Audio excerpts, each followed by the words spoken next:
Welcome to episode 6. You're now listening to Style of Play Football with myself, Theo, Kojo. How you doing? What you saying?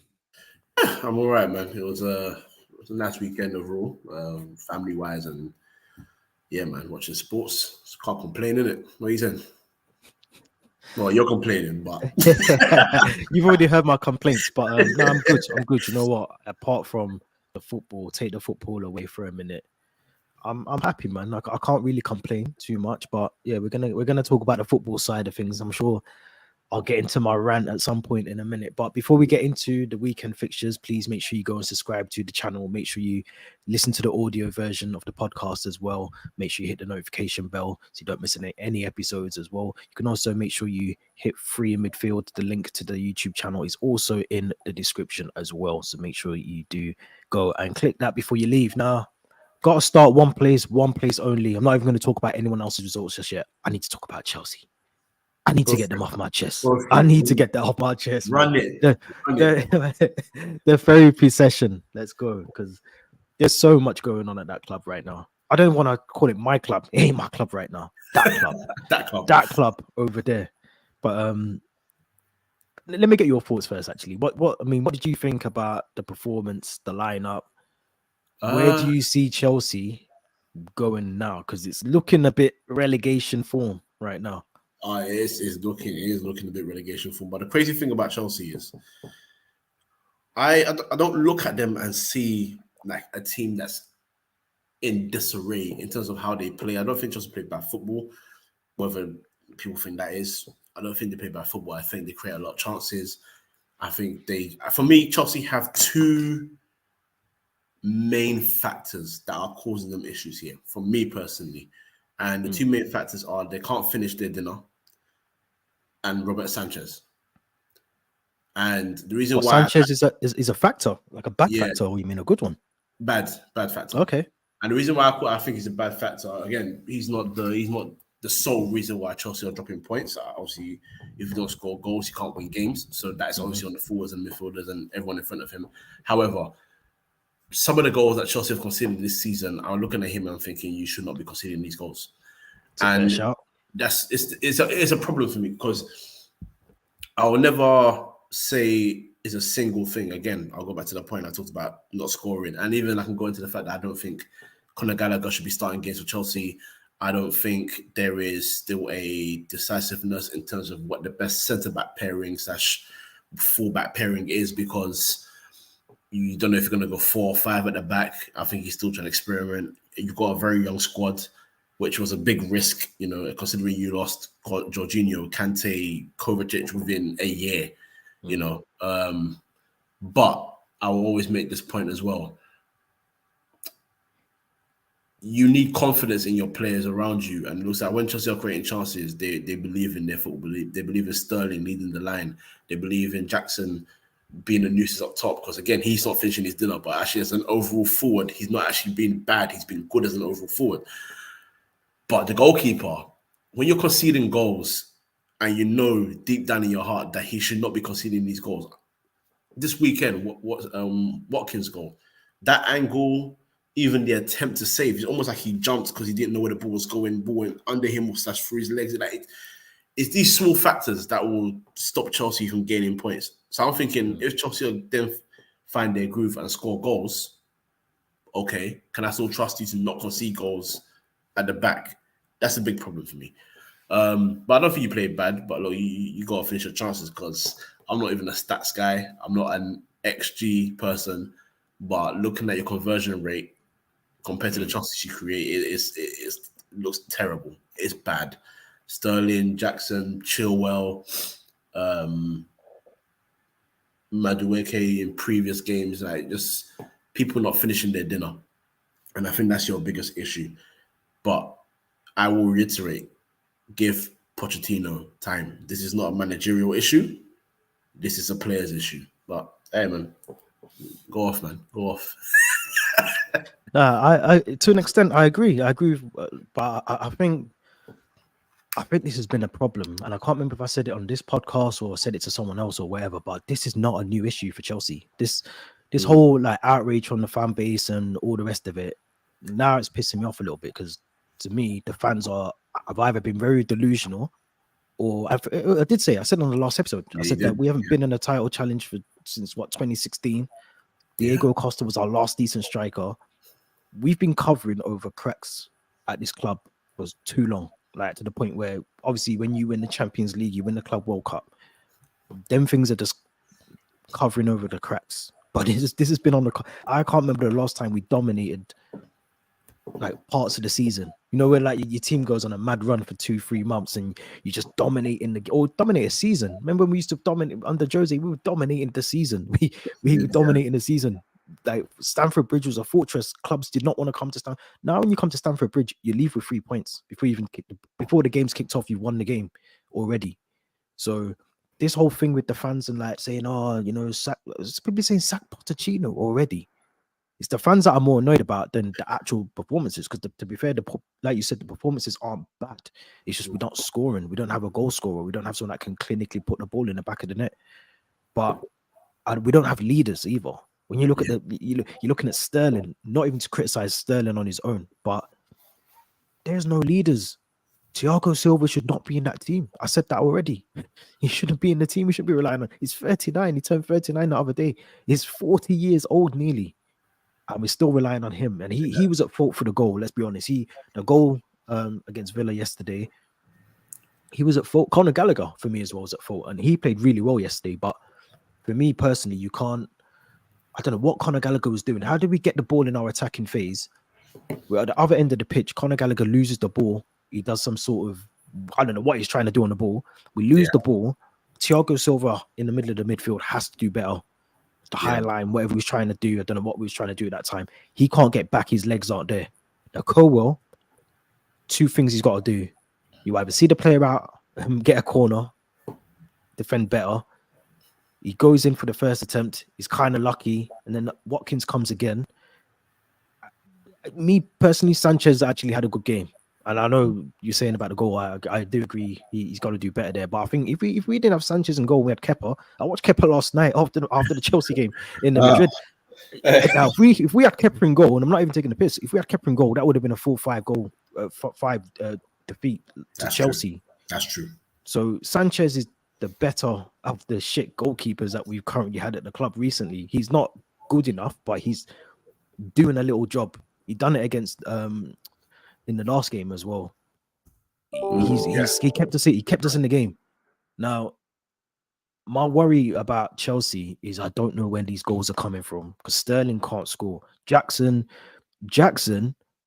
missing the next game next Monday because of dissent 5 times. You know how stupid you have to be as a striker to get a suspension because you're just stupid in front of goal. It's even crazy because how many games will be into the season and you're already on 5 yellow cards? Yeah, that's like he's basically got a card a game. That's not even no joke. Like it's only 6 games yesterday. The 6th game was yesterday. He's picked up 5 yellow cards. He's averaging a card a game. He's got more cards than goals. You get what I'm saying? Like this is what we're up against. This is what I'm trying to say. Like this whole thing now is not just about the current players. This has been an issue that we've had at the club for years and years. And I keep hearing people say, I said it myself. I said about Ivan Toney last week. We can't just keep throwing money at this situation. Actually. I was going to say situation and the shits, but it's a situation. I like that. You can't keep throwing money at it because we just spent £1 billion in 18 months, 24 months, and we're still talking about bringing more players in. Boy, listen, the worst thing that could happen is probably the best thing that could happen at the same time, because if we do get relegated, it's going to weed out some of these idiot fans who go the game, who are more concerned about the match reaction afterwards and being outside the ground with the cameras and the tourists that go there now. Weed all them out and all these people about Poch out. Like we're in a phase of transition. Either back the project or don't back it. And do you know what I mean? Like me personally, I don't see what the project is. I didn't see it under Graham Potter. I didn't see it when Frank Lampard was here. I don't see what the project is. But whatever the project is, we just got to give it time, innit? And then we can moan about it. Let's give Pochettino to the end of the season. If he makes it, he might not. But I wanted to ask you, because you said yesterday on Twitter, obviously you pulled up the fixture list that's coming up soon that Chelsea's got with like Newcastle, Brighton and City and all these mad teams. I think Arsenal's in the mix as well. I mean, I'd like to try and pull it up now if I can, but how many points do you realistically? I think you said you wouldn't be surprised if Chelsea go on a good run. It wouldn't surprise me because it's been like that with football, where the teams that you expect to, if you're a so-called top 6 team and then you're dropping points against teams that people expect you to beat, and then out of nowhere you're able to get results against. Like, for example, under Ole Gunnar Solskjaer, Man United at times will struggle to beat maybe like a Bournemouth, for example, and maybe not come away with 3 points. But then we go to the Etihad and somehow win 2-1. And then they'll come to Old Trafford, we somehow beat them 1. Like, it wouldn't make sense. But looking at that fixture list in particular, I call myself light soup Lampard. I'm not a very serious guy.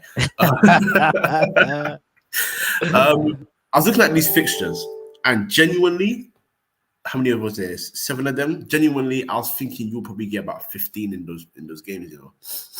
And the reason I say that, which is crazy to me, is because I've seen this rodeo in the past where a team is just not informed. They're not playing well. There's no reason for them to be able to collect any points. And then out of nowhere, they somehow get a result. Like the Arsenal game, for example. Arsenal have been better than you since last year. Informed side. They've obviously built a good team. But when you look at Arsenal's performances in the last 2 or 3 weeks, they haven't been utterly convincing. The loss of Trossard and Martinelli is a big issue. The substitution of Declan Rice, who apparently was injured, and Vieira was very weird. The defending is very chaotic. Jorginho obviously making a major mistake. I'm not saying Arsenal are going to suddenly go into a fall here. What I'm saying is it crazy knowing how football is and what we've seen in the past? Is it crazy to anybody to think that Chelsea, who have not started the season well, can have Arsenal come to Stamford Bridge and suddenly get a point? I don't think, or even get 3 points. I don't think it's impossible. Obviously, form says elsewise, and the way you're finishing or not finishing rather is showing otherwise. But I will make this point. Remember, I told you that sometimes I say a team, I don't know where their win's coming from, and then they suddenly get a win.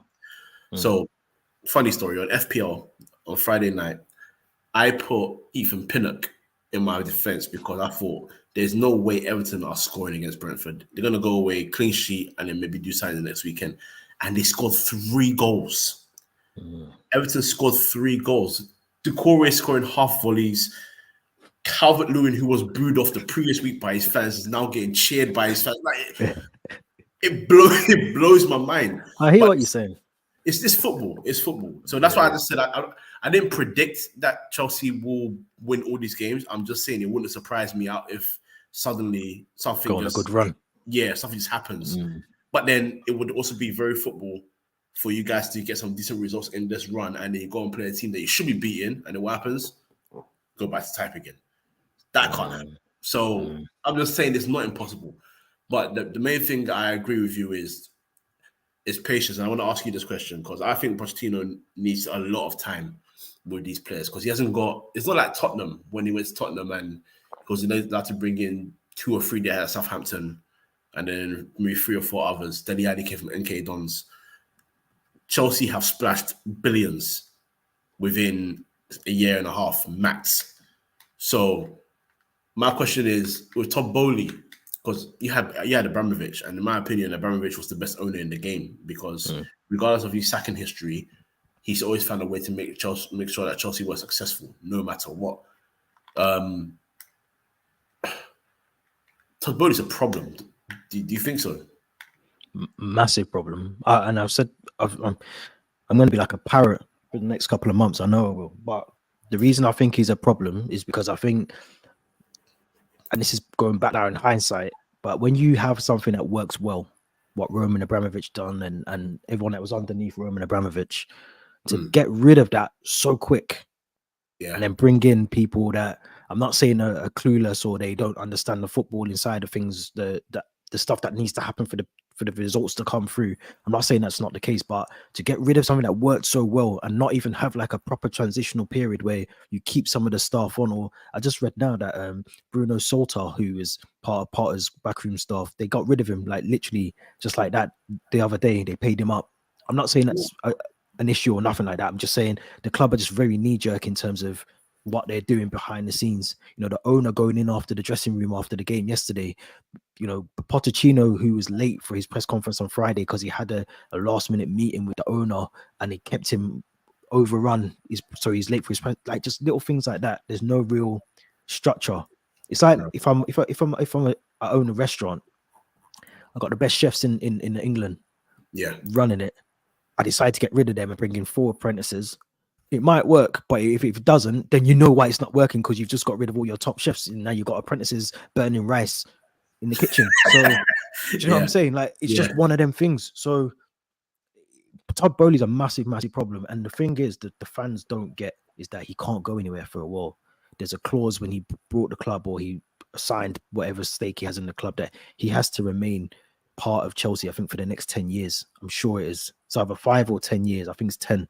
That was part of the agreement when Roman sold it over, walked away from the club, was that whoever comes in, they can't sell the club. They can't walk away from it. They can't make any profit, I think, off the club in the first 10 years.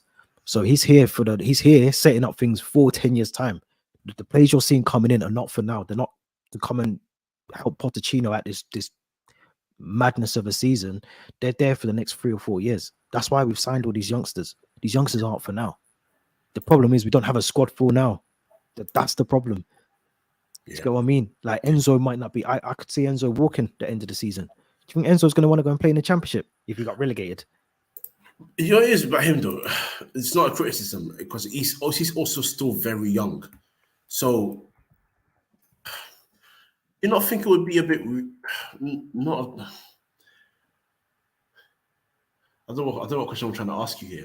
I'm just trying to think because he's so young. Like I find it weird with these players these days and how football is right now because young players they should have so much patience. I understand he was bought for a big fee. And with that, his reputation came massively. He obviously had a good World Cup. He's a World Cup winner now, so you know everything is in his favor in that regard. But like when you're young, like you got so much ahead of you, and I know football can be a short career and all the rest of it, injuries, yada yada yada. But I feel like he's in a decent environment under a manager that knows how to coach younger players and make them better. Like surely there should be a window for it. I'm considering also Lavia is even injured as well. So I'm thinking your ideal midfield 3 is not even in place yet. Should there not be a level of patience from the player, or do you think now is one of them ones where we just got to get used to the fact that when these guys come with a huge reputation and a big fee, they're just going to try and get what they can get, and if they don't, then we just got to, I guess, cut ties. I find it baffling for me personally because I don't see any reason for him to actually go anywhere. I agree, but I think the problem is that it's the players around him.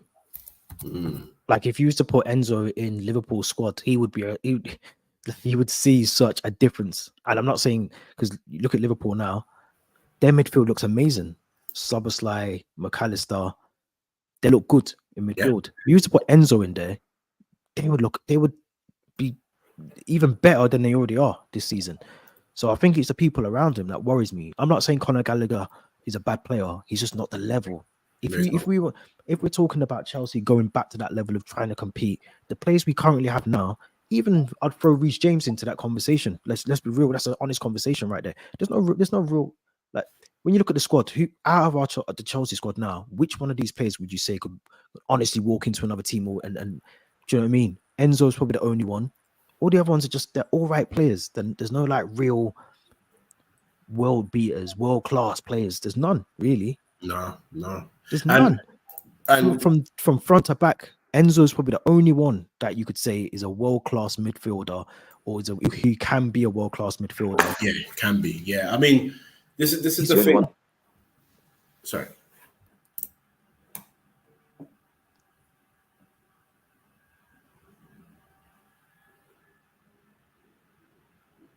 What was you going to say? I didn't hear what you said. Oh, sorry, no bad.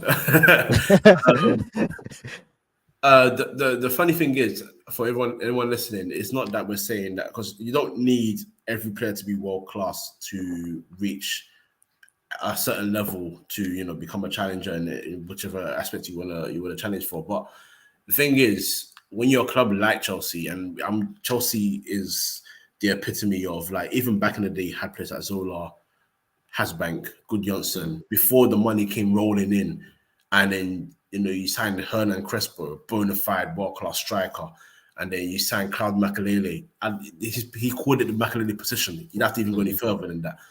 John Terry became a world-class centre-back, a leader. Lampard, world-class goal-scorer, midfielder, playmaker, box-to-box midfielder. Like, there's been aspects of leadership everywhere. And then even when John Terry wasn't available to play as much, Gary Cahill wasn't exactly. He wasn't world class, but he was top class. He was still levels. He knew how to defend. He's still there, man. Carvalho, another one. Carvalho, leadership. Ashley Cole, leadership. Petr Cech, leadership. This is the kind of thing we're talking about. And when you look at how football is now, and this is why I struggle to use the world class term so much now, because when you look at Chelsea's team, someone will come and tell you that, for example, Raheem Sterling is still a world-class player. I wouldn't argue against that. Is he?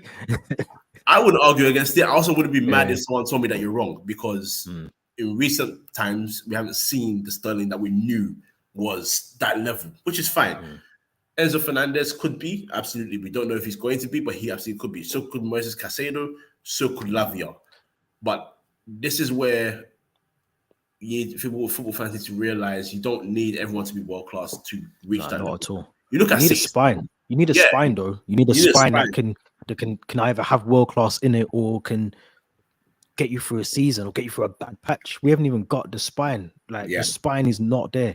So forget even the world class thing. The world class thing is a bonus, but to have a spine of players that week in, week out, that's the players that we're going to build a team around. We ain't even got that. we ain't even got a spine to build around. We're a fillet right now, a fish fillet right now. We've got no backbone. We've got nothing. There's no bone, nothing at all. So it's a worry. It's a massive worry. We've lost Nicholas Jackson for the next game against Fulham. I think Malagusto was converted from a yellow to a straight red, so that's a 3-match ban, I think, or I don't know how it works now. I'm sure Van Dijk only got 1 match and whatever, but straight red, I think you get I think it was more for violent conduct as well, so he'll be missing for 3 games. We've got no Reece James, so that means Dizazi will probably have to play as a right back, which didn't work. Listen, Chelsea fans, let me know in the comments when you watch this or you listen to it on the audio. Am I being too negative? Because if I am, I don't care. I'm going to carry on being negative because that's just how it has to be this season. I'm sorry. Get your head out of the sand. Yeah. Get your head out of the sand because it's a long journey. Poch ain't to blame because you can't blame Poch because Tuchel had the same issue. Potter had the same issue. Lampard's had the same issue. This is not a new thing. This is the same. All their managers, you tell me all their managers are having the same problem and no one's questioning the board, the owners. Yeah. But let's move on. Let me get off my Chelsea soapbox. Let's move on. Let's move on to some positive stuff because Newcastle demolished Sheffield United 8-0. Yeah. Brilliant game. Good game. To be fair, the game that everyone was sort of beforehand was saying, why is this on at 4:30? Why isn't the North London derby on at 4:30? But actually, in retrospect, it was a good game to watch. But what was your thoughts on Sheffield United? Are they? I mean, obviously, Higginbottom is a manager that has come out the weekend before and criticised the referees. I mean, that performance you can't criticise. They were just unpicked and they were defensively poor. But what did you think about Sheffield United? And are they in trouble this season? Is a new manager expected possibly to take over? They've been in trouble from the day they got promoted, my guy. It's true. It's true. Honestly, because I looked at them, and you can build teams how you want. You never know how a team's going to perform. But I just, when you just look at a team, you're just not convinced. I thought maybe the promotion came maybe a year too early for them. And that's not saying they didn't deserve to get promoted. That's just saying maybe one more year where they can build just a bit of a stronger team. But ideally, obviously, if it comes to the Premier League, you get that cash windfall. You're able to spend a bit of money, bring some new players in, and strengthen the team. And I believe they've tried to do that. I just don't think they've done enough. And if I'm going to be very honest with you as well, I'm not convinced by Heckingbottom at all. He's not in particular to blame for the 8-0. That was a whole well-rounded effort by Sheffield United as a whole, in terms of that loss. I can understand that he'd be very angry with the Longstaff goal, because I think, it's unintentional, of course, but once it hits Gordon's hand to help Still him, handball though. it's a Handball, handball. isn't it? It's a handball, and it's aided the attack to score the goal. Literally, assist is a touch after that. So literally, you can't argue against that, and I get that. But for the rest of the goals, there is no excuse. There is no excuse, and the way they played it, there's no excuse. And I think that's why you didn't hear him complain as much, because if you can complain about one goal out of 7. Or out of 8, sorry, then there's nothing to even go further with. But yeah, they're in trouble, man. They were one of my 3 to get relegated, but I think they might be rock bottom relegated soon. I just hope for their sake they need to find their confidence quick, because the 8-0 loss is not easy to come back from mentally. If they get another hiding this year, you might be looking at Derby. If you get what I'm talking about, that Yeah. 2008 season, they don't want that on their resume. So they need to find things fast, man. Build some confidence quickly somehow, because 8-0. It's funny. Football's a funny game. They almost beat Tottenham at White Hart Lane, and Tottenham came with 2 late goals in the 98th and 101st minute. So they've got away with murder day. Yet you come home, Newcastle had lost 3 games this season in the league. Yep, City, Liverpool, Brighton, and then you lose 8-0. I don't know. It's tough. It's tough. I think. I mean, Chris Wilder was a big factor, I think, for Sheffield United, and when they got rid of him, which I don't understand why they did or whatever, and there is talk that he might be coming back to Sheffield United as well. But I mean, this is. I mean, I was just said Chelsea relegation form. We could be worse. We could be getting pammed in 8-0. But I think defensively, I just think they were all over the shop, Sheffield United. And I think when that first goal went in, the handball one, then the second one goes in, you could see the heads dropping already. You could see the fans were unrest. I think it got to like 3 or 4-0. The ground started emptying out as well. So I just think. And I'll be honest, Newcastle to surprise me, after the game that they had in the midweek in the Champions League, I thought there might be a little bit of fatigue, but I think Eddie Howe got it right. He swapped and changed from what he played on the midweek game against AC Milan to what he played yesterday, and it worked for them. It worked, and I think as much as people criticize him, especially Evertonian fans, but Anthony Gordon changed the game when he came on. He did. He effectively changed it single-handedly. They had the luxury of bringing Isak off the bench as well. Quality player that you can just bring off the bench and change the game for you. Tonali, another one. And the thing with Newcastle is they've got goals from 8 different goal scorers as well. They've got goals from all over the place. You need that. You need a team. If you want to win things, you have to be able to rely on other, not just your goal scorers or your attackers, to score goals. You need other people in your team to chip in, and they can carry on that. I mean, they're onto something. They really are. They look good. They haven't really spent as well. I know this season they've added a bit more in terms of like Livramento and Tonali, but prior to that, when they were getting into the Champions League last season, I think they'd only spent like 200 million, and it's on players that you wouldn't necessarily, as a big club, go for. But they went and got them, and they've done well. So I think where they were when Eddie Howe picked them up as well, they were looking like they were going to get relegated at one point. So for them to come in and play the way that they have, got to credit them. But I do worry about shit. I think you're right. I think Derby 2.0 is coming with either Luton or Sheffield United. I'm not sure yet which out of the two, but Sheffield United are in a lot of trouble, and you could see from yesterday that the fans have kind of checked out already as well, I think. But how far can Newcastle go is the question I've got for you. How far can they go this season?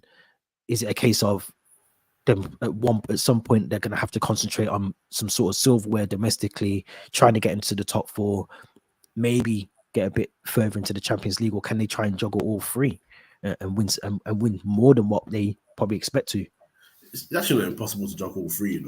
I want to make a very big statement here, and I don't know how people want to feel about it, but football sucks. And because I feel like the levels are dropping in a lot of places, even though I feel like you're starting to see Atletico and Barca sort of rise their levels again, especially the Milan clubs. So which is nice. But Newcastle, even looking at their group as well, I think knockout stages of Champions League, maybe finishing top 5 in the Premier League, it's not against the realms of their possibility, and they can also go far in the FA Cup as well. I don't think the League Cup will be a priority, even though I think it should be. It Because I should think be. once you get that taste, I always use Mourinho and Pep as examples because the first trophies they both won was the League Cup, and it's like a little taster for everyone around you to just say. Especially for Newcastle as well. They're not, no disrespect to them, but they're a club that hasn't won anything for so long. Oh So yeah, to get that would be the stepping stone to build.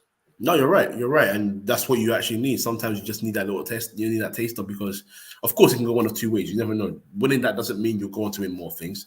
I mean, you can use Tottenham as an example. They won it in 2008 and haven't won anything since. It is what it is. But if you can just get that little thing, and this is not a Newcastle that, we're talking about the days of Mike Williamson and go back to Boom Song and them, man. We're not talking about that Newcastle. We're talking about Newcastle that has money. We're talking about Newcastle that's bought well. You spoke about the money they spent. Botman, Burn, Pope, who else they brought in? Tonali, as you mentioned. Yeah, is that Isak, they spent well. It's smart spending. I was a bit like the money they spent on Gordon. I still don't agree with it, but right now Gordon's working, so it makes it's regardless of whether we agree with the fee or not. The transfer so far has been successful, so they're making sense with their signings and what they're doing. Bruno G has been a massive success for them. Yep.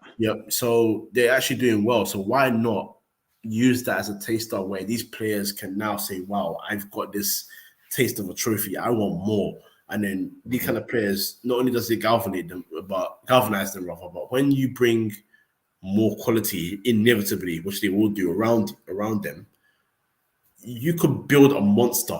You could build a juggernaut. People talk about we need challengers to City. That could literally be one. They're richer somehow.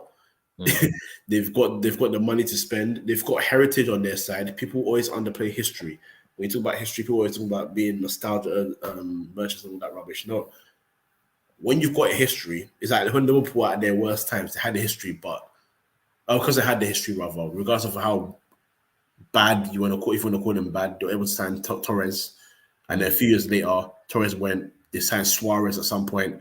Like, you don't get these players if you're not that good. You know what I mean? You either have to have the heritage, or you have to be the new kids on the block that are exciting everybody. That's why Brighton can loan an Ansu Fati. Brighton 3 years ago are nowhere near getting Ansu Fati, but they've built their reputation. They've got a good manager. They're getting good football in, they're scoring goals, and they're in Europe, so they're attractive now. Newcastle are in Europe. They got all the funds now on top, and they've got history.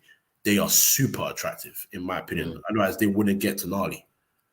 So It's fact. Yeah, so I think they should push on and try and get as much as they can. And if they win their first trophy, I feel like for Newcastle, it'll be the start of many incoming. So yeah, man, why not? I'm here for them to do their thing, man. I've got much respect for them and their fans. Their fans have never been they are a demanding fan base, but when I say demanding, they just want to see their club be as good as they believe they can be. I think they know their level, and this is Yeah. when I say about Chelsea fans who still think that we are the top team, that we should be pushing City for the league. Newcastle know that they're not. They're going into that Champions League not thinking they're going to win it or even get out of their group. But if they get out of the group, they're happy. If they don't get out of the group, then they're not out of the group because they know what they're up against. Do you get what I'm saying? Like, it's like that's just how they are. So yeah, they're demanding, but within reason, because they know that they're level. They remind me of Man City when sort of the Mark Hughes days at Man City when he was the manager, and they just come into that takeover period. They were signing like Robinho. Remember they signed the players that they were signing at the time, like Elano and those guys. Yeah. They were kind of like borderline in that kind of, we're going to go and get a Premier League soon, or we're going to try and win something in the Champions League or whatever. They're on that cusp of doing that. But they were kind of a little bit far away when Mark Hughes was there. And I feel like I still feel like Eddie Howe, very good manager. I don't think he's the one that's going to take them to that next level. I really don't. I think they still need a big name manager to come in and at some point when they get like a bigger name alongside of Tonali or whoever, they're going to need a manager that can cope with managing those players. I don't think Eddie Howe might not be the man to do that, but they're on the right path. They're on the right path, and yes, I'm very envious of them because I'm supporting a club that looks like they're about to get relegated. But they're doing it the right way. They're spending the right way. They're getting the results on the pitch, and this is what I was saying 2 years ago when we sat Tuchel. I was saying that they're doing things the right way. They're doing it slowly, no scattergun approach. They're just doing things slowly and quietly, and look where they are now. So, got to credit them, man. Got to credit to Newcastle, but other game that was yesterday. Newcastle, North London derby, Arsenal versus Spurs. Don't know where I got Newcastle from. Still on the brain. But yeah, obviously it was a good game. I think in the end, I'll be honest, I had to rewatch it afterwards after the Chelsea game. But fair result for you in the end. Do you think it was a game that should have finished as a draw? No. I it's crazy to think because I think Arsenal were slightly better overall, but I think Spurs would be probably most annoyed that they didn't get the points at the end of the game. And the reason I say that is because I think Arsenal just about pipped them in terms of, if you want to talk about level performance. They got a massive stat of luck with the first goal. But for anyone that's ever listened to me on free midfield, the one thing I hate in defending is one thing that irks me more than anything is the lazy leg. When you just stick a leg out hoping to block it, you are actually committing one of the worst crimes, in my opinion, I've ever seen. Genuinely, because I always go back. I'm my first real rant, and I ranted even though my team had won. We beat Man City 3-2 at the Etihad. We were 2-0 up. They came back and made it 2-2, and then Van Persie scored the last-minute free kick. But that free kick is not going in if Samir Nasri doesn't just lazily stick his leg out hoping that his foot will block it elsewhere. That deflection took it away from Joe Hart. And if that deflection doesn't happen, instead of the ball being here, it comes here to Joe Hart's hand. Small margins. Now, obviously, this is a huge deflection. But when you look at where the ball is going, Vicario is very well placed to make the attempt to try and save it. Will he save it? I don't know. But the attempt is there. He's getting closer to it than he is for the goal that's going in. Romero mistake number one. Number two, another thing I hear about defending, there is no reason whatsoever for three Arsenal defenders, 2 centre-backs and 1 defensive midfielder by trade, to not see, or to allow rather, Son to ghost in between 3 of them and finish that shot in the near post. Now, Maddison, excellent work past Saka, brilliant. Finish from Son, beautiful. True. But you can't defend like that. And this is another thing that irks me about defending. Defending, there's no more awareness in defending.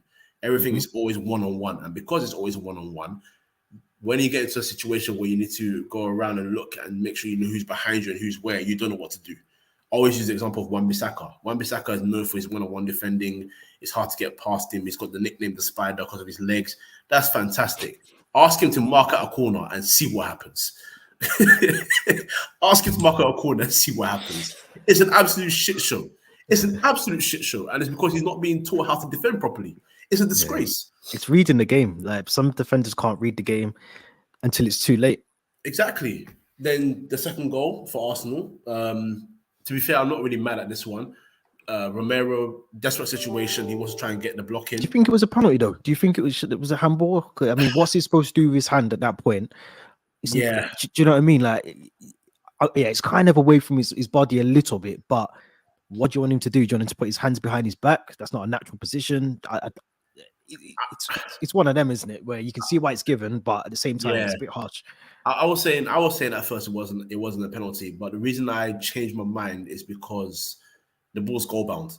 That's the only reason they can give it. That's the only. I mean, Basuma is behind him, so there is a chance that Basuma will block it, but that's not a 100% guarantee. As far as they're concerned, it's going towards the net, so they have to judge it on that side, in my opinion. Even with the distance it's travelled, though. Remember where was it Ben White? He's here. Yeah, that's what I mean. What's like? It's hard to me. I mean, I don't defend Spurs or Arsenal. Trust me. I'd rather the game just was called off. But at the same time as well, the distance is so tiny in terms of where the Ben White. I think it's Ben White shot the ball, and Romero's hand. It's so close. Like, I don't know what are you supposed to do in that situation. No, I agree with you. I'm not even disagreeing. The only reason I can think of is literally that it's goal bound. That's the Going to only goal. thing that I can put in my head, because whilst I was watching it, just like you, I was thinking he's far too close. And anyone, it's not even about if you've played football before. In any situation, if you're desperately trying to get somewhere, your arms fling. It's just out. You're going to, if you're running for a bus, you're running, your arm is out here like You're this. you're not running like a penguin. Your arms down by Exactly. your side. You So don't you're run running. like this. You don't run like Yeah. this. You run like it's natural. It's mad. And they can't call that an unnatural position, because most people even tackle like that in any area of the pitch. Your legs are going. Your arms are not here. They're not here. Your arms are here somewhere. It's natural. But because it was in front of the goal, and it's far too close to the goal as well, it's like, okay, fine. So I had no issue with that goal. But Jorginho, I was waiting. I was waiting, and you know what? I had flashbacks, because this is the Jorginho I know. I know this Jorginho. I've seen him. I'm familiar with this guy. I know him. When he picked the ball up in midfield, I knew he was gonna make a mistake. I knew it, because you can just see, man. And then he does that thing after. It's like, shit, I can't believe I've done that. Yes, I can believe you've done it, because it's you. It's you. You do this a lot. man. Sorry. I had to just say that, man, because he gets me mad. How's he even a footballer? How's he I'm man? happy you said it. I'm even happy you said it, because it's one of the ones where, honestly, if I'm being very honest with you, before he joined Chelsea and whilst he was at Chelsea, I was a big fan of Jorginho, because I think it's players like him are a bit underappreciated now, where they ask, is that football fans want a deep lying playmaker, sort of defensive midfield position playmaker role, where they want everything on the ball, but off the ball, I think he was quite good at just reading the play, and he doesn't have to be a tough tackler. He was more of an interceptor and just a bit of a disruptor inside the area of the space that you guys were trying to attack. And I liked that about him. But what I didn't understand about this one is he has so much time and options. He had a right wing, he had the right back, he had the left back, he had two centre midfielders in front of him, and he had the goalkeeper behind him. So what on earth has happened for you to take about 5-6 touches and you have no clue what to do with the ball? All the players that you had options for were free.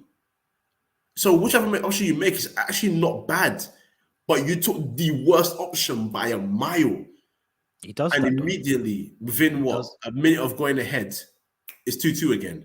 And I'm not going to criticize Saliba, because yes, he could have maybe positioned his body a bit more to usher what's his name, Madison, a bit wide. But in that situation, you're under pressure, so you're just going to try and defend how you can defend. So there's no problem there, no issue there. But yeah, that was a criminal one. But the reason why I say Spurs will probably feel the most aggrieved at the end of the game is because they had an attack where Madison's, who by the way was brilliant, sprayed the ball. So he sprayed the ball wide to Kulusevski, and Kulusevski played a through ball for Pedro Porro. If Porro plays that ball exactly well, game done. Game done. Spurs go ahead, it's done. I promise you it's done. Because at that point, Arsenal were rattled. Arsenal had, in my opinion, 3 times where they should have closed the game down. After they went ahead, they should have continued to attack Udogi, because he was rattled as hell. Didn't do that. Didn't focus on him. Number 2, after they went ahead again, Gabriel Jesus, who has brilliant chance. Wow. Who, by the way, has heritage in this, by the way. This is not a first-time offense. So when Arsenal fans, and I always make this point, it's all nice and well that you want a striker that helps you in your overall play. But a striker's job is to score goals. And as far as I'm concerned, if you're wearing the number 9, with the exception of Khalid Boularus, if you're wearing the number 9, I expect you to score goals. And he's not a goal scorer. He is not a goal scorer. It's bad. It's actually quite poor, his level of finishing. He has to finish that chance. Like, there's no excuse for that, because I mean, he's under no real pressure. Is it Madison, I think, that loses the ball at that point? Yep. I think so. Yep. He's under no real pressure. I think Madison, trying to get back, make it a bit difficult, but at least make the goalkeeper work. Exactly. You know what I mean? I don't know how you don't get down target. It's a free effort. you get that kind of stuff in training when someone lays the ball off to you and you got a free shot at the goalkeeper. So in this situation, you got to hit on target at least. And then the third one being you go 2-1 ahead, and yes, it's Jorginho's fault, so mostly on him, but you shouldn't be conceding 1 minute after going ahead. And if any Arsenal criminal. fans, exactly, and if any Arsenal fans are listening to that saying, yeah, you support United, trust me, I'm very aware that we concede goals after 5 minutes of scoring. So this is not a thing of, it actually, it's more a thing of, look, if you're going to challenge for things, if you're going to try and finish in the top 4, you just got to do your damn job, and you didn't do it. And you shouldn't get to a point where Spurs feel more aggrieved because they could have won the game and closed the game out. Final criticism, Arteta. Now, Declan Rice apparently got an injury, so no problem there. He has to take him off. The Fabio Vieira sub didn't make sense to me. And then when you're making forward changes, essentially, I don't know how Eddie Nketiah played 90 minutes. I was waiting for that as well. I can't make sense of it. It doesn't make any sense to me whatsoever. And I'm not going to blindly defend him because he's a Ghanaian. In fact, no, I'm not going to defend him at all because he trusts England of Ghana, so screw him. But the point being, I just don't know how someone can perform, or rather not perform like that and stay on the pitch for 90 minutes. Whereas when you look at Postecoglou's substitutions, like, again, I question taking off Son, because I think Son is your prime goal getter. I think Madison came off, but I think he had didn't he do something to his knee at some point? Yeah, his knee got jarred, so I didn't have any issue with that one. The Son one, again, okay, cool. I don't really get that one, but when he brought Højbjerg on, at first I looked at that sub a bit funny, but it actually made sense because he didn't want to concede any more goals. Yeah, it's a defensive tactic, isn't it? Just to see out the game, and there you go. But still give your team a chance of trying to nick that winner. Like the substitution was so smart from him, and you can see he didn't panic when Arsenal went ahead. No worry. When Arsenal went 2-1 ahead, no worry. Game plan's the same, tactics are the same, and this is why I told Spurs fans on Twitter when they were a bit annoyed about him coming in. I said, just breathe. He's good. He's good. And I know people love to get validation from because everything apparently is you must do everything like City apparently. City World or whatever they're called, or City Chief, I think that's the Twitter handle. They had a tweet that they tweeted, I think, last year or a year and a half ago, which resurfaced, that said that the City hierarchy and Pep Guardiola are huge fans of Anja Celtic. So if they want apparent validation from that level, then that's your guy. He's good. He's really good. He's so good. So it's good for Spurs. I'm not going to say Spurs have changed their behavior yet, because even though they've gone behind, I think 4 times out of the last 6 games and not lost, Spurs are still Spurs. Until I know and we can all see that there's an active change, we're not going to give them overall crazy praise, but they're doing well and they deserved, in my opinion, to win the game last at the end of it. But so be it, man. I think it's a good assessment of the game. I really do. I think Spurs will be the one that will come out, like you said. Think we could have won that. We could have got the 3 points, because I think they did go on to finish the game, in my opinion, a bit stronger than Arsenal. But like you said, Arsenal had plenty of time, plenty of opportunity to kill the game off. I thought Nketiah, to be fair, was lucky to even stay on the pitch after the sort of lunge on the Spurs goalkeeper. How about that? Yeah. Now that, to me, you look at the Malagusto. I mean, I still think that was a red card in the Chelsea Villa game, but Nketiah's was more of a red card than I've probably seen all season so far. I think it was a red. I can't remember if he got booked for it. I think he got a yellow, I think, at best, for the challenge. But look, I mean, for me personally, Spurs are a team that we know are Spursy. And I don't mean that in a disrespectful way, but we know that they have their moments where they look amazing, then they have their moments where they don't look amazing, and then they just drop off, and then it's Spurs all over again. So I think I'd be interested now, and watching them, I see a difference in how they set up their play without Harry Kane in it. And I think, yes, Harry Kane got the goals and he was the world-class striker or whatever, but they're having to play a different way. And I think they're enjoying playing that new way without Harry Kane in the team and him getting the limelight and him being the one that people are talking about. You know, Son can go on and progress now as the main sort of attacking threat going forward. So I think it's going to work for them eventually. Yeah. I just don't know. Like you said, you can't really base it on 6 games because 6 games, honeymoon period, you know, it all can come crashing down before the Christmas is even kicked off. So I think we just need to give them time as well. Let them see that obviously they're doing it the right way. They're playing very good football. And Arsenal as well. Like you said, I think for me, Arsenal, I think I said it last week. I think Arsenal will struggle more so this season than they did last season. I think last season was a massive overachievement with what they've done in terms of trying to win the Premier League, or what they should have done was win the Premier League. Let's be honest, they should have won that. They were clear.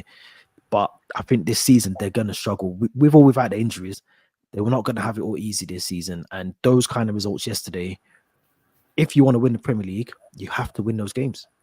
You have to win them. And if you've got the chances as well, and you're missing the chances, like you said, you don't win leagues by drawing to Spurs or drawing those kind of games. You have to win them. You have to, because the games that you probably will lose are the games where you are expected to win. The Burnleys, Lutons, you know, Sheffield United, they're the trickier fixtures away as well. So we'll have to see how Arsenal get on. Me personally, I think they'll struggle. Anyone who's listening or watching, let me know what you think in the comments. Do you think Arsenal can go on and do something unthinkable and win the Premier League this season? I don't think they can, but let us know your thoughts in the comments. But United, let's move over to your team. United, a strange game. It was a strange game. I mean, it was kind of a game that I think we predicted was probably going to go as a United win. Some positives, I think. I mean, what did you think about United's performance, a 1-0 victory against Burnley? But there was surely some positives to take from that result. Yeah, no, I'm not mad at it. I'm not mad at anything, really. I mean, we started the game shakily again. I think we conceded 2 chances, one that went just wide and one that hit the post. So again, I'm not a fan of these nervy starts. United start games slow, very, very slow. But we managed to get a bit of control after that, and once we got control, we were a lot better. I'm very happy that he played Hannibal. Young boy, energetic, but he's got good technical ability as well. You can see that from the way he was playing passes, the way he was reading the game as well. So his intelligence on the pitch was showing as well. The one thing that obviously worried me was starting Johnny Evans. But at the same time, this might have been the perfect game for him because Burnley are not blessed with quick strikers, clinical strikers, and actually the fact that they didn't have Foster.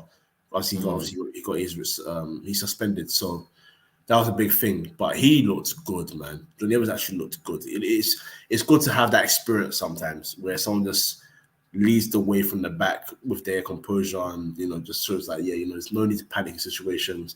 His assist for Bruno Fernandes's goal, beautiful pass, the volley, brilliant volley. I got nothing to really complain about. The one thing I will say, and it's about United fans, and it's actually starting to really just charm me. It's quite frankly, for lack of better term, pissing me off.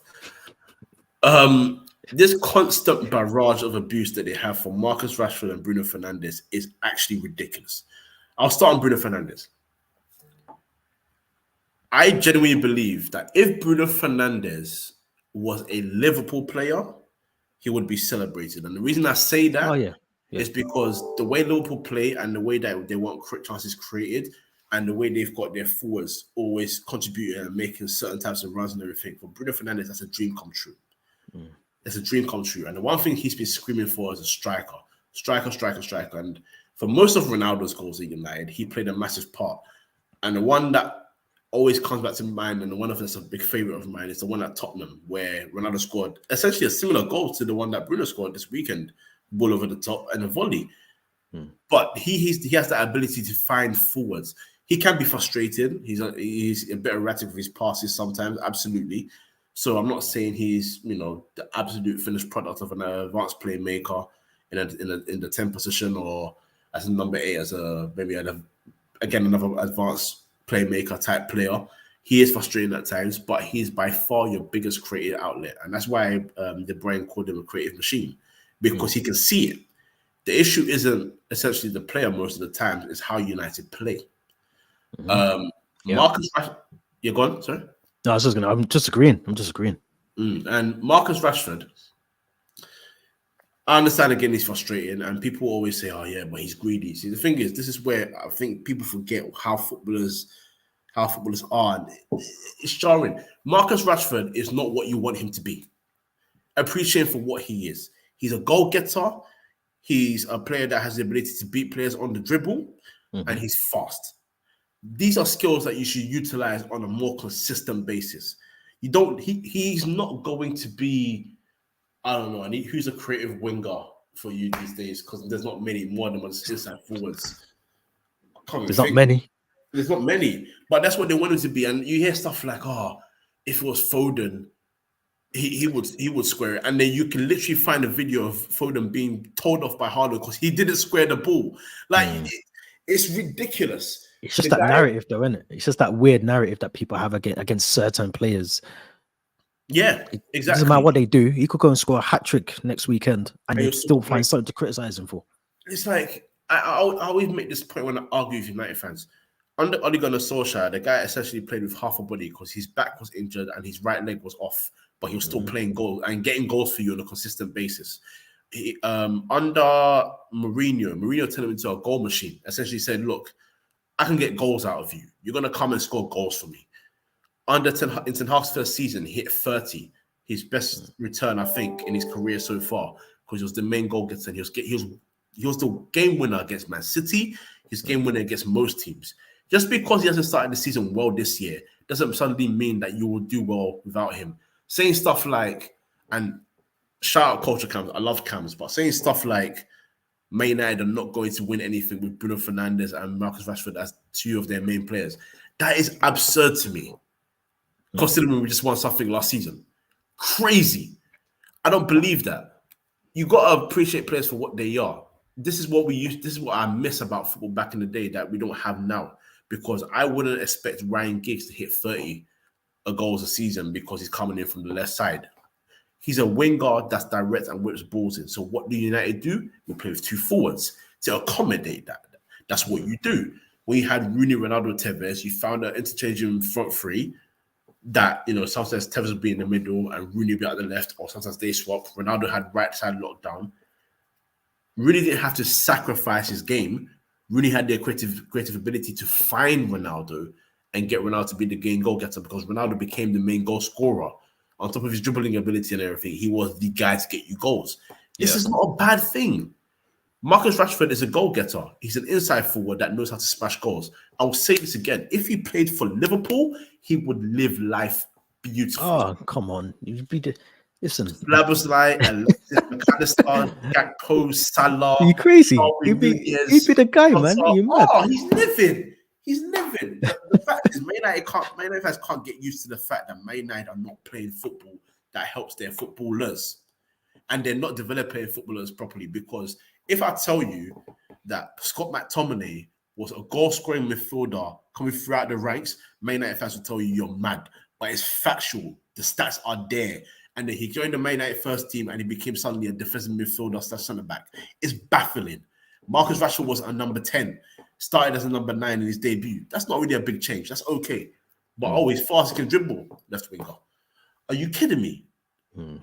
So now these guys are doing these things, and Marcus Rashford has not had a consistent a consistent midfield, and not a consistent manager. He's had Louis van Gaal, he's had Ryan Giggs temporarily, he's had Jose Mourinho, Ole Gunnar Solskjaer, Carrick temporarily, Rangnick, and Ten Hag. Forgot about him. 7 managers, and he still managed to develop to a level where he's actually good enough to score a lot of goals and get United points and win games for them. Have some damn shame. It's true. It's true, man. One man said, "Oh yeah, we should sign someone like Liao. He's more effective. Go, bring Liao here. See what happens." That's the thing. People don't watch. You see, people watch snippets of someone and tell me that they're great. You don't watch this. I watched him. I'm not saying he's a bad player, by the way. He's a good player. Yeah, but if you're saying bring him before Marcus Rashford, I know you ain't watching the Serie A like that. I know you're not. I know you're not watching it. Liao is so frustrating. Yeah. So if you're frustrated by Rashford, my God, you bring him then, and then you'll see. Because when I watch him for AC, I think, what are you doing? The amount of times I roll my eyes, I think, oh man, not again. So bring him. Bring him to Old Bring him Trafford. Bring him and see what happens. Put him in the team. And then some of you lot are going to have hernias come May. I'm telling you, that stress from getting up and down off your settee or up and down them stairs at Old Trafford, you're going to have hernias by the end of it because you'll be frustrated. Like, Facts. I people always watch say him for like snippets and then they tell me that he's a good player. No. I'm not gonna tell you that I'm the guy to tell you that I know all talent because, for example, some of my actually not even some of my closest boys, the two other members of free midfield will tell you that I was first in line to see Sergio Aguero and tell you this guy's gonna be a monster. And when he went to Atletico Madrid, I would go to my cousin's house every weekend on a Sunday if Atletico would play on a Sunday, and I'd sit there and watch because I was a fan of this guy, and I was absolutely upset when he went to Man City. Even more fuming after a certain moment. Not going to mention it, right? And then my next shout was Eric Lamela, and we all know how that turned out. So I'm not the guru of scouting. Yeah, but you like if someone says I'm aware. Leao coming to Old Trafford, and you're criticizing Marcus Rashford, you think Leao's going to do anything different, or he's not worse than that? Come on, bring him. In fact, please bring him. I want United fans to see for themselves. See for yourself first before you come in. It's crazy, but United fans, bro. Sorry, before I shut up, my United fans are just very spoiled, and because they have certain literally took the words out of my mouth. Because they were so good at certain things, it's half United fans to still imagine that we are not United from 10 years ago. Man United haven't won the league in 10 years. We've had 8 different managers. We've made profit on 2 players out of all the players we've bought since that era. It's not the same club. So when you've got good players, appreciate them. Please. But anyway, man. Bloody hell. Good win. Marcus Rashford, come to Chelsea, please. Come to Stamford Bridge. Oh, you love it. Yeah. And do you know what the worst thing is? I think he would actually fit the system that we want to play. That's the maddest thing. Yeah. That's the maddest thing. We got Mudryk that, like, I'm not even going to get into it, but appreciate the players. And you right as well, spoiled fan base. Like, this is what I think, this is why I'm not that I'm falling out of love with football, but this is why I can't really interact as much as I used to about football online, because you can tell people that actually watch the game for the game and understand the game, or people that just watch, like I said, snippets of someone, or they go on and look at the stats afterwards and they go, oh yeah, because I mean, theoretically, we talk stats. I think Burnley had like 68% possession of the ball, so theoretically they should have probably won. I think they had the same amount of chances, shots on target, everything. So if we're talking about that stats, then Burnley should have got something out of the game, but it doesn't work like that. Yeah, exactly. United had 38% possession or something like that. So watch the game for the game, please. Don't be watching the game and telling me about Leao and these players and at Chelsea. Oh, we got to sack this man. And Just watch the game. Understand what we're in. We're not the team. United are not the team anymore. They're not. When I was growing up, it's the same thing that I'm talking about Chelsea. United have been through that. We've been through it. You used to be the team that you go to Old Trafford, you're not leaving with 3 points. You're not leaving. Don't get off the team bus. Stay on the team bus. Pretend to be injured. You're not getting 3 points at Old Trafford. Now you can go there. You can probably get 3 points. That's just the reality. That's just where United are. Chelsea in the same boat. The pyramid's changed, unfortunately. So United fans, just take your 1-0. Be happy that you got a 3 points against Burnley and move on to who you got next. I can't even remember. We got Palace double. We got Palace in the cup and then Palace in the league. So even that's a difficult one. I mean, even that's a difficult game. Do you know what I mean? Like, I think they drew 0-0 with Fulham at the weekend, but Palace, Roy Hodgson, he's not stupid. You know, you gotta give him his little credit, man. He's doing all right there. Yeah, good man. So we have to see, man. But before we wrap up, obviously Liverpool, I'll quickly give them a little shout out. Can't really, I know there's quite a Liverpool people subscribe to the channel, some fans. So, I mean, they look like I think I said this last week, they're just going about their business very, very quietly. They're just doing it. No one's really making much noise. There's not much talk about them. Do you know what I mean? Being in that conversation for the league or nothing, not yet, obviously, but they just seem to be getting these results. And even when they go 1-0 down, they somehow come back I think West Ham leveled it to 1-1. Yeah. They got another gear. They switched up to another gear and the game 3-1. Are you confident that they can do that for this season? Are they the ones that we should be talking about next to Man City to push Man City for the league this year? Yeah, in fact, I've got 4 teams that I think can challenge for the title very well this year. Liverpool are one of them. Obviously, City is the other one. The other one was Arsenal, but after this weekend, I'm not saying they're out of it. I'm just saying I'm not very, very sure just yet. And the other team was Tottenham. And the reason I put Tottenham in there is because I just like Ange. I think Ange is going to do good things with this team. I'm not saying they're going to win the title. I think they'll just go a bit far. And let's say maybe February, maybe fall Drop away off. a little bit. But they won't drop off to the point where I'm essentially saying I think they're going to Champions League next year. That's been my prediction. But back to Liverpool. The thing about Liverpool is, again, just like most teams, in fact, just like every team, because City still have vulnerabilities about them as well. They're not defensively fantastic, by the way. But they're so good at keeping the ball that they look good defensively, and that's fine. Liverpool conceded a lot of chances against West Ham, but again, West Ham are a good side as well, so there's no problem there. But like you said, what they do is, and what they're starting to do now is they're starting to get a nice balance in that team and starting to find their groove. And the one player that's living more than anyone, in my opinion, is Szoboszlai. That guy is living so well. Quality player. Oh, so good. So good. One that went under the radar in terms of, I think he wasn't even heavily linked with them in the first place. And then out of nowhere, they've got a deal under the table. And, you know, I think Liverpool have always been best when they weren't so loud. When they're not loud and they just get their stuff done out of the way, no issues, you know, they're fine. And the good thing they've done, in my opinion as well, is after losing 2 of their favorite front three in Mane and Firmino, they needed a front three to sort of just complement Salah, but also eventually get into the groove. And what they've done is given themselves options. So now they've got Diaz, Gakpo, Jota, Nunez as options already. 4 good players, 4 good forwards, with Salah on the right side, who is just, you know, he can't be touched.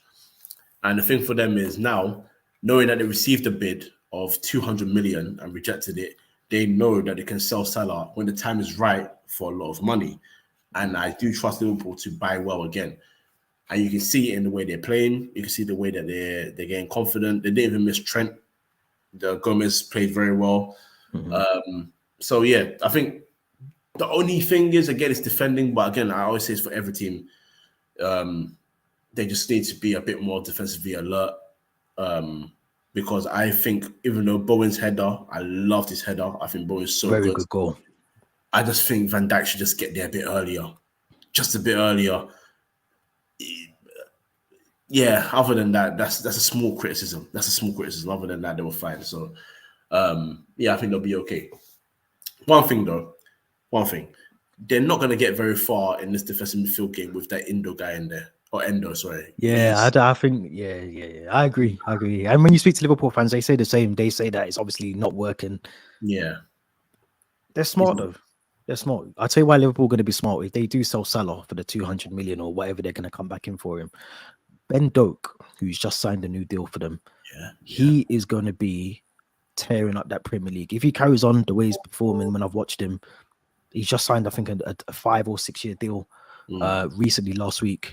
He will take over from Salah. And if he can do that, and he can, I'm not saying he's going to be the same as Salah.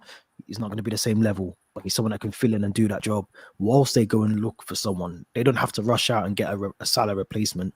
Yeah. I think Ben Doak can do that. I think he's that good of a player. I watched him. He can take players on. He knows how to get the ball into the box. He knows he's a good player. Yeah. So if they do get that, I think they have to look at that defense more than anything. That attacking side of it, the midfield, for me, for Liverpool's fine. But I agree with you. I think I do like Gomez. I think and he had a really good game Saturday. Van Dijk, I mean, he's got mistakes in him. I know people say he's one of the world's best centre backs and whatever, but he's got mistakes in him. And we have to remember, he's not like 23, 24. I think sometimes we talk about Van Dijk like he's, you know what I mean, spring chicken. He's at that age where he's going to start hitting that decline very soon. You know, we've seen that sort of already the last couple of seasons, the mistakes that he's got in him. So, you know, I think had they not got someone like Alisson in goal, I think they would have. I think they've only conceded 5 goals so far this season, but you know, they lucky they've got a very good world-class goalkeeper.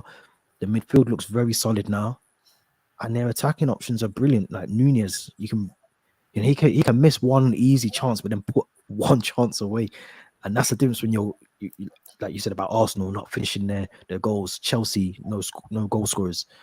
You know what I mean? Like Yeah. you need people who can just miss one, but knows is the next chance I get, I'm burying that ball, and that's the difference with Liverpool. That's why I think they'll push City to the very limit of the Premier League this season. I really do think it's going to be them two again, and fingers crossed it's City that win it. I mean, I'd rather City than Liverpool. I'm going to be honest, but I'm going to tell you right now, man. I'm going to tell you right now. This is my hell. This is my hell because if Liverpool win it, they equal 20 titles. Yeah. If City win it, they the treble, not the treble, the 3 in a row. It's done. Yeah. So especially he's not coming back to do 4. He's an old man. He's resting at home. I've got nothing left, bro. I've got nothing left. I need someone else to win it. So the pyramid has changed, though, man. The pyramid has changed. Newcastle, Arsenal, Tottenham, Brighton, West Ham, somebody just win it, man. I can't. I can't. I actually can't. Yeah, it's going to be interesting, man. I'm looking forward. As much as I'm a Chelsea fan, I'm looking forward to the season as a neutral. I think at this point now, I've resigned to the fact. The title of this episode, Chelsea are in the mud. I've resigned to the fact that we're not doing anything this season. So I'm happy to just sit and watch games now as a neutral. Do you know what I mean? I'll enjoy it from a distance, but it's gonna be a good season by the looks of it. A couple of spanners going to be thrown in the works. A lot of injuries by the looks of it as well. Some VAR decisions are going to be discussed throughout the season. Make sure if you haven't already, if you're watching this non-live, if you're watching it after we've done the live stream, then make sure you go and subscribe to the channel. Make sure you go to Spotify as well, listen to the audio version of the episode. Like I said at the very start, free in midfield, link to the YouTube channel is also in the description, so make sure you click that and make sure you subscribe over there as well. And yeah, man, we're going to be back next week. Hopefully I'm going to be smiling. No more therapy sessions for me, no more anger, but we're going to be back next week. So thank you for listening, and yeah, take it easy for the rest of the week, man.